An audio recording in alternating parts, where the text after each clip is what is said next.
बिस्मिल्लाहिर्रहमानिर्रहीम। गुज़िश्ता 2 दिनों से सोशल मीडिया पर मुफ्ती तारिक मसूद साहब तनकीद की ज़द में हैं। बहुत सारे लोग जो मुफ्ती साहब से प्यार करते हैं, मुफ्ती साहब से मोहब्बत करते हैं, मुफ्ती साहब को सुनते हैं, वो लोग मुफ्ती साहब का दिफा कर रहे हैं और बहुत सारे लोग मुफ्ती साहब पर तनकीद कर रहे हैं। मुफ्ती साहब को गुस्ताख़ रसूल, गुस्ताख़ कुरान, गुस्ताख़ सहाबा और तरह तरह की गुस्ताखियों का ज़िम्मेदार करार दे रहे हैं। मुफ्ती तारिक मसूद साहब का जो क्लिप बहुत ज़्यादा वायरल है, जिसमें मुफ्ती साहब से गलती हुई, उसमें गुस्ताखी का पहलू मौजूद था।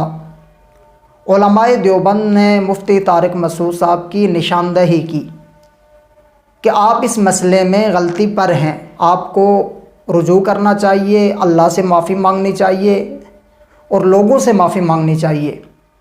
मुफ्ती साहब ने एक वजाहती बयान दिया। उलमाए कराम का ये कहना था कि यह वजाहती बयान काफ़ी नहीं है, खुलकर इस मसले की वजाहत की जाए।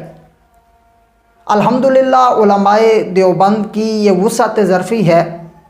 उलमाए देवबंद ने मुफ्ती तारिक मसूद साहब की निशानदही की, जिसमें बिलखुसूस मनाज़िर इस्लाम, इल्म व अमल के समंदर, शेखुल हदीस, शेखुल तफसीर हज़रत अल्लामा डॉक्टर मंजूर मैंगल साहब दामत बरकातुहुम ने मुफ्ती साहब को बड़े इल्मी अंदाज से इस मसले पर मुफ्ती साहब की निशानदही की कि ग्रामर की हैसियत खादिम की है।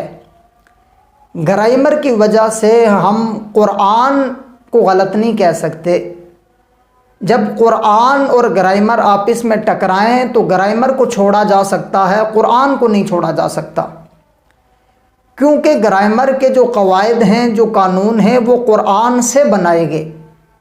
उसकी एक मिसाल जो मैं पहले भी दे चुका हूँ, साजादा यसजुदु मसजदन, ग्रामर के लिहाज से ये लफ्ज़ मसजद बनता है, लेकिन हम इसको मसजद नहीं कहते हैं, मस्जिद कहते हैं, इसलिए कि कुरान मजीद फुरकान हमीद में है लनत्तखिज़न्ना अलैहिम मस्जिदा। कुरान में जब मस्जिद आ गया, हम उसे मस्जिद नहीं कहेंगे ग्रामर की वजह से।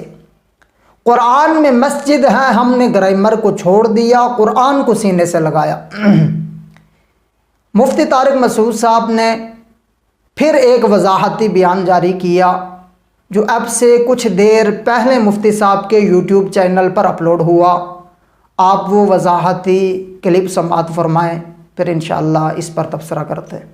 अभी कनाडा में जो मेरा हालिया बयान हुआ है, जिस पे काफ़ी कंट्रोवर्सी फैली है और मेरे बारे में ये दावा किया गया कि मैंने ऐसे अल्फाज कहे हैं जिससे नबी सल्लल्लाहु अलैहि वसल्लम की बेअदबी झलकती है या उसमें गुस्ताखी का पहलू निकलता है, ये दावा किया गया। तो देखें, कोई भी मुसलमान नबी सल्लल्लाहु अलैहि वसल्लम की गुस्ताखी का, बेअदबी का तसव्वुर भी नहीं कर सकता। और मेरा तो मकसद ही दीन की दावत के लिए ये जो मेरे असफार हो रहे हैं, ये तो नबी सल्लल्लाहु अलैहि वसल्लम की ताज़ीम को बयान करने के लिए और कुरान मजीद की सदाकत को बयान करने के लिए। और लेकिन मेरे ही बाज़ अकाबिर को कुछ तहफ़्फ़ुज़ात हैं कि मुझसे इस टॉपिक को बयान करने में, नीयत अगरचे मेरी ठीक थी, लेकिन इस टॉपिक को बयान करने में अल्फाज की सिलेक्शन में बेहतियाती हुई है। तो मैं अपने अल्फाज से रुजू करता हूँ, मुझसे बेहतियाती हुई है, तो मैं रुजू करता हूँ अपने अल्फाज से। जिन लोगों का ये ख्याल है कि मेरी वजह से उनको तकलीफ हुई है, तो मैं उन लोगों से मादरत भी करता हूँ, अल्लाह ताला से तौबा भी करता हूँ और अपने अल्फाज से मैं रुजू भी करता हूँ। मेरा जो पहला मादरतनामा गया था, उसमें हमारे ही बाज़ अकाबिर को, जिनमें शरीफ हदीस हज़रत मुफ्ती इब्राहीम साहब भी हैं, जिनकी हिदायत पर मैं ये दोबारा मादरतनामा रिकॉर्ड करवा रहा हूँ, तो उन समेत दीगर मेरे बाज़ अकाबिर को कुछ तहफ़्फ़ुज़ात हैं। तो नबी सल्लल्लाहु अलैहि वसल्लम का इरशाद है, या बनी आदम कुल्लुकुम खत्ताऊन व खैरुल खत्ताईन तव्वाबून, ए बनी आदम, तुम में से हर शख्स से गलती हो सकती है, बेहतरीन गलती करने वाले वो है जो तौबा कर लें। और तौबा के 3 ही अरकान होते हैं कि आवाम से माजरत कर ली जाए, अल्लाह ताला से तौबा कर ली जाए और अपनी गलती से रुजू कर लिया जाए, अपने अल्फाज से रुजू कर लिया जाए। तो अल्हम्दुलिल्लाह सुम्मा अल्हम्दुलिल्लाह। उलमाए देवबंद का ये खासा है कि वो अपनी गलती पर डटते नहीं हैं। जब मुफ्ती साहब की उलमाए देवबंद ने निशानदेही की कि आपसे गलती हुई है, आप माफ़ी मांग ले, अब मुफ्ती साहब अपनी गलती पर डटे नहीं कि मैंने जो कहा ठीक कहा, मैंने जो कहा मैं उस पर कायम हूँ, उस पर मैं डट गया हूँ। नहीं, मुफ्ती साहब ने अपनी गलती को तस्लीम कर लिया और माफ़ी का यही तरीक़ेकार है। मुफ्ती साहब ने अल्लाह से तौबा भी कर ली, मुफ्ती साहब ने पूरी उम्मत मुस्लिमा से माफ़ी भी मांग ली اور مفتی طارق مسعود صاحب نے اپنی باتوں سے رجوع بھی کر لیا. مفتی صاحب نے اس بات کو مان لیا کہ مجھ سے غلطی ہوئی ہے, میں اپنی غلطی پر معافی چاہتا ہوں. غلطی ہونا کوئی بڑی بات نہیں ہے, غلطی پر ڈٹ جانا یہ بہت بری بات ہے. غلطی ہر انسان سے ہو سکتی ہے. صحابہ کرام سے اگر غلطی ہو سکتی ہے تو ہم کس کھیت کی مولی ہیں. صحابہ کرام کو اللہ نے دنیا میں ہی معاف کر دیا. انہوں نے ایسی پکی توبہ کی کہ آپ صلی اللہ علیہ وسلم نے دنیا میں انہیں جنت کی بشارتیں دے دی تھی.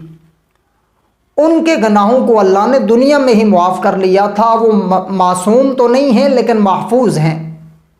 اس کے بعد بھی یہ غلطی کسی سے بھی ہو سکتی ہے. انسان نام ہی اس چیز کا ہے کہ انسان سے غلطی ہو سکتی ہے, گناہ ہو سکتا ہے.